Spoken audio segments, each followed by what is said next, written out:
Hi fame. ஐயா, நேற்று நம்ம சொன்ன மாதிரியே அந்த பையன் செஞ்சுட்டான் ஐயா. எஸ், யாருன்னு பார்க்குறீங்களா? ஆஸ்திரேலியா பையன் சாம் கொண்டாஸ் தானே கைஸ். ஸோ நேற்று தான் நம்ம போட்டோம் வீடியோவில் பெஸ்ட் டெபியூட்டன் 2024 சாம் கொண்டாஸ் ஆஸ்திரேலியான்ட்டு. எஸ், நேற்றே நம்ம சொன்னோம் கைஸ். நான் ஆக்சுவலாக சொன்னேன். என்ன சொன்னேன்ட்டு உங்களுக்கு தெரியும்னா இதோ இந்த வீடியோவை பாருங்கள். ஃபோர்த் டெஸ்ட் மேட்ச்சில் அவர் தான் ஓப்பனராக ஆட போகிறார். சொன்ன மாதிரியே செஞ்சுட்டாங்க. ஸோ உங்களுக்கு தெரிஞ்சிருக்கும். தெரியலனா அவர் சப்போஸ் ஃபோர்த் டெஸ்ட்டில் நல்லா பெர்ஃபார்ம் பண்ணாருன்னா தெரிய வந்துடும். இதுதான் நம்ம சொல்லியிருந்தோம் ஆக்சுவலாக. பட் சொன்ன மாதிரியே நான் என்ன சொல்லியிருந்தேன் உங்களுக்கே பார்த்து புரிஞ்சிருப்பீங்க. எஸ், இந்த பையன் உங்களுக்கு இப்போ வரைக்கும் தெரியலனா நாளைக்கு மேட்ச்க்கு அப்புறம் உங்களுக்கு தெரிய வரும்ன்ட்டு நான் சொல்லியிருந்தேன். ஆக்சுவலாக அதே மாதிரி பண்ணிட்டான் பையன். பரவாயில்ல கைஸ், நோ ப்ராப்ளம். இந்தியா இன்னும் சேஃபாக தான் இருக்காங்க. நாளைக்கு மோஸ்ட் ப்ராபப்ளி ஒரு 50 ரன்குள்ளே ஆல் அவுட் எடுத்துட்டாங்கன்னா எஸ் 350 ஆஸ்திரேலியா அடித்தாலுமே கண்டிப்பாக இந்தியா சேஸ் பண்ணுவாங்க. பிகாஸ் பேடாக இந்தியா ஆடினாலுமே அந்த ஆவரேஜ் ஸ்கோர் 250 வந்துடுவாங்க இந்தியா. ஸோ அதை பற்றி ப்ராப்ளம் கிடையாது. 350க்குள்ளே நம்ம இந்தியா சுருக்குனாங்கன்னா கண்டிப்பாக கேமில் இருப்பாங்க இந்தியா. ஓகே.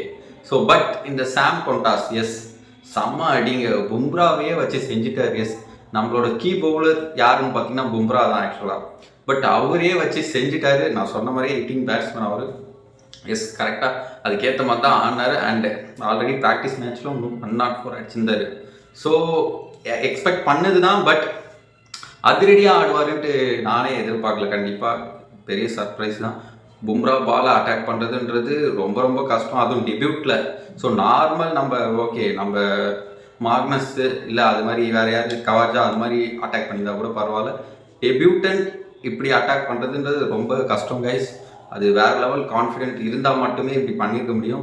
கண்டிப்பாக செம கான்ஃபிடென்ஸில் அவர் வந்திருக்காரு.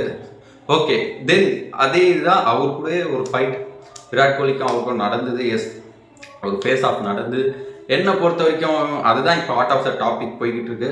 ஸோ என்னை பொறுத்த வரைக்கும் யார் மேலே தப்புன்னு சொல்லணும் பார்த்தீங்கன்னா, என்னை பொறுத்த வரைக்கும் நான் டபுள் ஸ்டாண்டர்ட் யார் மேலே 2 பேர் மேலேயும் தப்புன்னு சொல்ல மாட்டேன். பட் இட்ஸ் அ கேம், இப்படி தான் இருக்கும். எஸ், இப்படி தான் இருக்கும். இதுக்கு முன்னாடியும் இப்படி தான் இருந்திருக்கு பாக்ஸிங் டே.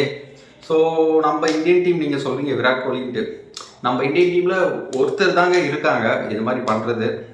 எஸ், நீங்கள் சொல்லலாம் விராட் கோலி பண்ணது தப்பு தான் மோஸ்ட்லி எல்லாம் சொல்கிறாங்க. பட் ஸ்டில் நம்ம இந்தியன் டீமில் இது மாதிரி பண்ணுற பிளேயரு விராட் கோலி தவிர வேறு யாரும் இல்லை. நீங்கள் சிராஜை சொல்லலாம். S, of course. பட் ஸ்டில் ஆஸ்திரேலியாவை எடுத்துக்கிட்டிங்கன்னா எவ்வளோ பேர் இருந்திருக்காங்க முன்னாடி. வார்னர், ஸ்டீவ் ஸ்மித், எல்லாரும், பாண்டிக். ஸோ எத்தனையோ எல்லாருமே ஆஸ்திரேலியாவில் மோஸ்ட் ஆஃப் த டைம் இந்தியாவை இப்படி பண்ணியிருக்காங்க. ஈவன் விராட் கோலி யங்ஸ்டராக இருக்கும் போதும் நிறைய வாட்டி பண்ணியிருக்காங்க. மெச்சூர்டு பிளேயர்ஸ் பண்ணியிருக்காங்க கண்டிப்பாக. ஸோ இது வந்து ஒரு வகையான ஸ்ட்ராட்டஜிக் தான். பிகாஸ் இது வந்து எப்படி வேணாலும் ஃபயர் ஆகலாம். மேபி நமக்கு பாசிட்டிவாகவும் ஆகலாம், நெகட்டிவாக ஆகலாம். பிகாஸ் எப்படி சொல்கிறாங்க, அவங்க ஸ்டேட் ஆஃப் மைண்டே மாற்றுறது.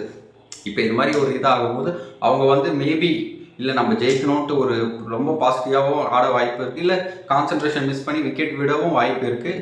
பட் இதுதான் பார்ட் ஆஃப் த கேம். நம்ம வந்து இதை வந்து சீரியஸாக எடுத்துகிட்டு போகக்கூடாது. ஆக்சுவலாக ஃபைன் வேறு போட்டுட்டாங்க விராட் கோலிக்கு. ஓகே, பட் இது வந்து என்னை பொறுத்த வரைக்கும் விராட் கோலி மேலே தப்புன்றும் நான் சொல்ல மாட்டேன். ஸோ என்னை பொறுத்த வரைக்கும் இது பார்ட் ஆஃப் த கேம். அந்த ஃபீல்டில் தான் அப்படி இருப்பாங்க. ஆஃப்டர் த ஃபீல்டு, அந்த ஃபீல்டுக்கு அப்புறம் கண்டிப்பாக அவங்க வந்து ஒரு ஃப்ரெண்ட்லி ரிலேஷன்ஷிப் தான் இருக்கும். நம்ம விராட் கோலி ஆல்ரெடி அப்படி தான் பார்த்துருக்கோம். ஸோ இதுதான் நான் சொல்லணுன்ட்டு இந்த வீடியோ மேக் பண்ணேன். See you in next video. Bye.